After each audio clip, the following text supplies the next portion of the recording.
علیہ وآلہ وسلم آپ نے اپنے صحابہ کو یہ بات سمجھا دی. آپ نے کہا کہ لوگوں اللہ سے عافیت اور سلامتی کی دعائیں مانگا کرو. عافیت اور سلامتی سے بڑھ کے کوئی دعا ہے نہیں. اور فرمایا من دعوت يدعو بها العبد افضل منه اللهم اني اسالك المعافاه في الدنيا والاخره. رسول اللہ صلی اللہ علیہ وآلہ وسلم آپ نے فرمایا بندہ جب بھی کوئی دعا کرے اللہ سے, اللہ رب العزت سے عافیت اور سلامتی ہی مانگا کرے. عافیت اور سلامتی سے بڑھ کے کوئی دعا ہے ہی نہیں. اور اللہ سبحانہ وتعالی نے جو نعمتیں دی ہیں ان نعمتوں کی قدر کیا. یہ اللہ سبحانہ وتعالی نے آپ کو ملک دیا ہے. ملک پاکستان کے اندر اللہ سبحانہ وتعالی نے آپ کو ہر نعمت دی ہے. یہ ملک جو ہے یہ چوروں کے لیے بھی نعمت ہے, ڈاکوؤں کے لیے بھی نعمت ہے, اور جو اللہ سبحانہ وتعالی کے نیک بندے ہیں ان کے لیے بھی یہ نعمت ہے. آج چلے جائیں یورپ کے اندر, یہاں تو سڑکوں پہ نکل کے آپ احتجاج شروع کر دیتے ہیں, آگ لگا دیتے ہیں. آپ چلے جائیں یورپ کے اندر اور وہاں پہ آپ ایک ٹائر جو ہے اپنے گھر کے باہر آگ لگا کے دکھائیں, پھر دیکھیں کیا ہوگا. لیکن یہ ملک اللہ نے آپ کو نعمت دی ہے, اس نعمت کی قدر کرو. اور ہم اس نعمت کی اپنے اس ملک کی خود ہی اپنے ہاتھوں سے چڑے کاٹنا شروع کر دیں. رسول اللہ صلی اللہ علیہ وسلم آپ نے فرمایا یہ انسان بدترین انسان ہے. اللہ رب العزت ہمیں ایسے فتنوں سے محفوظ فرمائے اور اپنے اس ملک کی جو نعمت ہے اللہ ذو الجلال ہمیں اس نعمت کی قدر کرنے کی توفیق عطا فرمائے. جو نعمت کی قدر نہیں کرتا اللہ ذو الجلال اس شخص کو دنیا میں ہلاک کر دے. وہ بنی اسرائیل پر اللہ رب العزت فرماتے ہیں یا قوم اذکروا نعمت اللہ علیکم اذ جعل فیکم انبیاء وجعلکم ملوکا وآتاکم ما لم یؤت احدا من العالمین. حضرت موسیٰ علیہ السلام نے اپنی قوم سے کہا کہ اے میری قوم اللہ ذو الجلال کی نعمتوں کو یاد کرو. اللہ نے جو انعامات تمہیں دیے ہیں ان کو یاد رکھنا, ان کو بھول نہ جانا. اذ جعل فیکم انبیاء وجعلکم ملوکا, اللہ ذو الجلال نے بنی اسرائیل میں سب سے زیادہ نبی بھیجے, یہ بھی اللہ ذو الجلال کی نعمت ہے.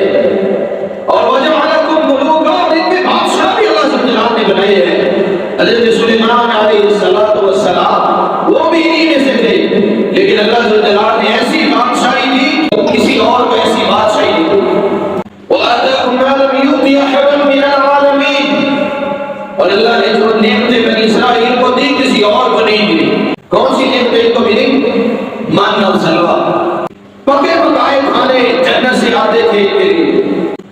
اور پھر ان کے اوپر بادل سایہ کیا کرتے تھے کہ یہ جوہر صاحب جدھر جائیں گے ان کے اوپر بادل جو ہے وہ سایہ کریں گے, ان کو جو ہے دھوپ نہیں لگے گی, یہ چھاؤں میں رہیں گے, ٹھنڈی ٹھنڈی ہوا چلے گی, یہ بادل ان کے اوپر سایہ کریں گے. یہ بھی اللہ نے کو نعمت دی. اور تیسری نعمت اللہ ذو الجلال نے ان کو یہ دی تھی کہ پانی کے چشمے اللہ رب العزت نے جاری کیے ہو. لیکن کیا کہتے ہیں, ہمیں نہیں چاہیے یہ کھانے بھنے ہوئے پٹیل اور یہ جو نعمتیں اللہ رب العزت آسمان سے بھیجتے ہیں جنت سے ہمارے لیے آتی ہے, ہمیں یہ نہیں چاہیے. ہمیں تو چاہیے دال, ہمیں تو چاہیے ساگ, اور ہمیں چاہیے سلاد, ہمیں چاہیے گندم. اللہ رب العزت کی ناشکری کی. قرآن مجید میں اللہ رب العزت فرماتے ہیں بل لعنہم اللہ بکفرہم, اللہ ذو الجلال کی ان لوگوں نے ناشکری کی جس کی وجہ سے ان کے اوپر اللہ کی لعنت ہو. اور دوسری جگہ فرمایا وضربت علیہم الذلۃ والمسکنۃ وباءوا بغضب من اللہ, اللہ نے ان کے اوپر ذلت اور رسوائی بدحالی کے اوپر مسلط کر دی. وباءوا بغضب من اللہ, اور اللہ ذو الجلال کا غضب لے کے یہ واپس آ گئے. اور تیسری جگہ فرمایا فَقُلْنَا لَهُمْ كُونُوا قِرَدَةً خَاسِئِينَ, کچھ ایسے بھی تھے جن کو اللہ ذو الجلال نے کہا بندر ہی بن جاؤ, پھر وہ بندر بن گئے. اللہ ذو الجلال نے پھر 3 دن کے اندر ان بندروں کی نسل کو ہی ختم کر دیا.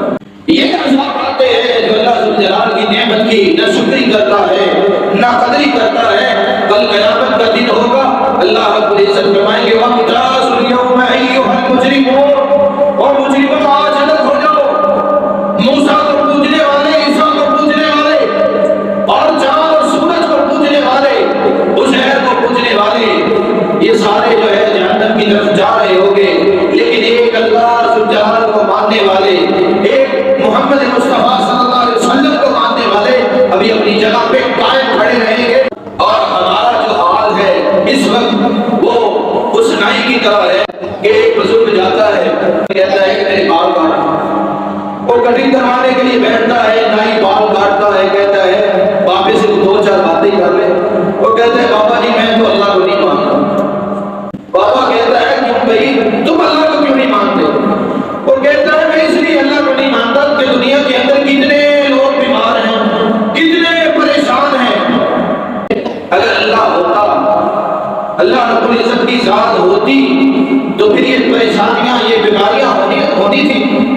اس شخص نے یہ بات کہی تو اتنی دیر میں اس حمام کے پاس سے ایک میلا سا شخص گزرتا ہے جس کے لمبے لمبے بال ہوتے ہیں، کٹنگ اس کی ہوئی نہیں ہوتی۔ وہ بابا اسے دیکھ کے کہتا ہے کہ میں نہیں مانتا کہ دنیا کے اندر نائی بھی ہے۔ وہ یہ بات کہتے ہیں، وہ کہتا ہے بابا جی میں تو یہاں پہ موجود ہوں، کہا اگر نائی ہوتے تو پھر وہ جو اتنے لمبے بالوں والا جا رہا ہے اس کے اتنے لمبے بال نہ ہوتے، اس کی تو کٹنگ ہوئی ہوتی۔